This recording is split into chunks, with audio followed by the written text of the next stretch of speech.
Académie de la Nouvelle Conscience.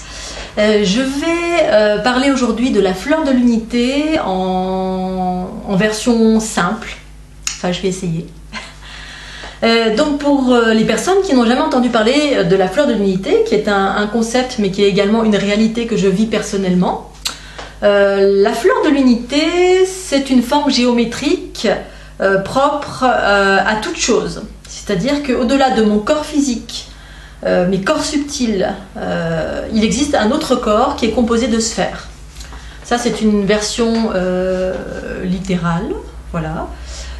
Qu'on perçoive ou pas ce corps, il existe selon mes perceptions personnelles. J'ai découvert cette fleur de l'unité à travers une expérience d'éveil lors d'une grosse activation de ma Kundalini en 2012 pendant mon tour du monde. Je vous invite à aller voir ce que c'est la Kundalini. Si vous avez des questions sur ce que c'est, posez-moi ces questions via Internet.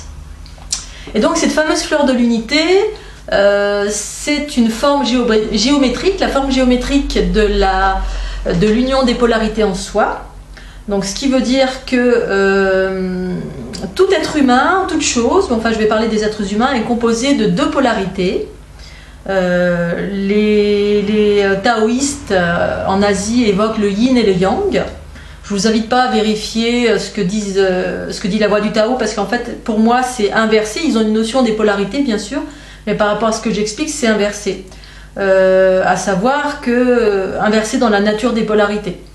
Donc chaque individu en réalité est un être androgyne de par ses mécanismes de fonctionnement.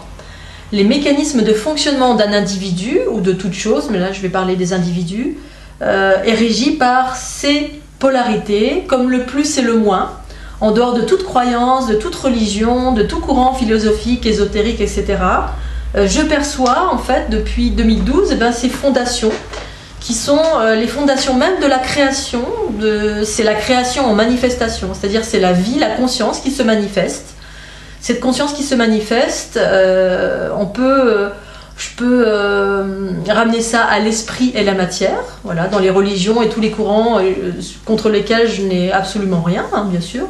On peut avoir une quête spirituelle et suivre une école. Eh bien, on parle souvent du corps de la matière, du corps physique et de l'esprit et de l'union des deux. Eh bien, les polarités, c'est exactement ça. C'est-à-dire que d'un côté, on a le principe féminin, ce que les Asiatiques et l'Asie appellent le yin. Et de l'autre côté, on a le yang qui correspond au principe masculin. Sauf que pour moi, le yin, le principe féminin, correspond à l'esprit. Et le yang correspond à la matière, le corps physique, la limite, notre capacité à expérimenter et manifester dans cette densité. Donc c'est notre corps physique et notre limite. Donc la fleur de l'unité, c'est la perception de ce corps vibratoire composé de sphères, dont les deux grosses sphères que j'ai perçues correspondaient au principe féminin et masculin. Et donc il s'avérait que la sphère du principe féminin était déséquilibrée, était plus petite que le principe masculin. Et lorsque les deux polarités, en tout cas que le principe féminin s'est équilibré avec le masculin, ça a permis l'unité des deux. Et c'est la même chose pour les sphères qui sont tout autour, c'est-à-dire qu'au total il y a 6 sphères plus une au centre. Ce sont toutes les notions duelles du monde dans lequel on vit, la droite, la gauche, féminin, masculin, la notion du haut et du bas qui correspond à nos archétypes, nos notions de la création mais à l'extérieur de nous, c'est-à-dire on regarde Dieu tout là-haut ou Gaïa la terre-mère en bas, à l'extérieur de soi, alors qu'en fait, une fois que ces deux polarités, ces deux notions contraires se rassemblent, sont équilibrées, eh bien ça se rassemble au centre. Et ensuite on a les sphères de devant et de derrière qui correspondent à nos notions du temps. Donc la notion du temps, on a devant une sphère qui représente le futur, notre notion du futur, et derrière la notion du passé. Quand les deux s'équilibrent, hop, ça fusionne au centre et on retrouve le 1 originel qui est une sphère qui est au centre, qui d'abord démarre à partir du centre de l'individu, on va dire entre les deux seins, le cœur, ce que certains appellent le chakra cœur. Je fais pas notion, je fais pas de lien avec les chakras parce que dans tout mon processus d'équilibrage, j'étais pas du tout dans ça, qui me semble être relié à autre chose. Donc je ramène pas ça au chakra, donc je préfère préciser d'un point de vue morphologique, voilà, entre les deux seins, hop, cet espace-là. Et cette sphère grandit jusqu'à nous entourer en totalité. Et ensuite, il y a tout un processus de nouvelles sphères qui se déploient. C'est un processus évolutif. Clairement, la fleur de l'unité, ce sont les fondations de la vie. C'est une sorte de matrice géométrique. Si on pouvait percevoir avec nos yeux l'invisible, eh bien, on pourrait, je pense, percevoir une partie de cette structure qui correspond aux fondations de la vie. Sauf que, à l'origine, cette structure a été déviée, détournée, ce qui a fait que pendant des millénaires, on a vécu le chaos, la souffrance, la dégénérescence cellulaire, etc., pour mille et une raisons. Et là, on est à un stade où, en fait, ces sphères-là sont en train de se rééquilibrer. Et littéralement, retrouver cette fleur de l'unité, de la conscientiser, c'est vivre l'équivalent du bonheur, de la joie, de la guérison, de la légèreté, du détachement, de la neutralité, de la conscience réunie à la matière. C'est-à-dire c'est l'esprit et le corps qui fusionnent, mais par le retour du principe féminin. C'est-à-dire qu'il y a un ordre précis.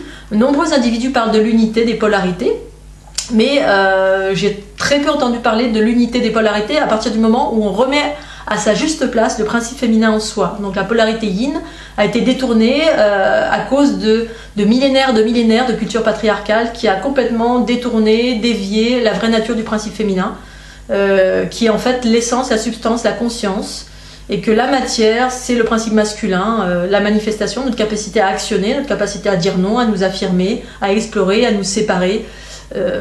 Voilà, donc en très très bref, c'est ça. Donc la fleur de l'unité que je partage contient des codes, parce qu'en fait la création, la conscience, c'est comme des codes, je les perçois comme des codes, comme des mathématiques, qui contiennent des codes harmonieux cette fois-ci, parce qu'on va, on va vers une ère d'harmonie, et cette harmonie commence d'abord en soi, à travers la conscientisation de cette fleur de l'unité, ce que c'est, quand, comment, pourquoi. Donc il y a des êtres sur la planète qui se réveillent certainement, et qui sont en train de partager cette conscience, c'est ce que je fais en l'occurrence.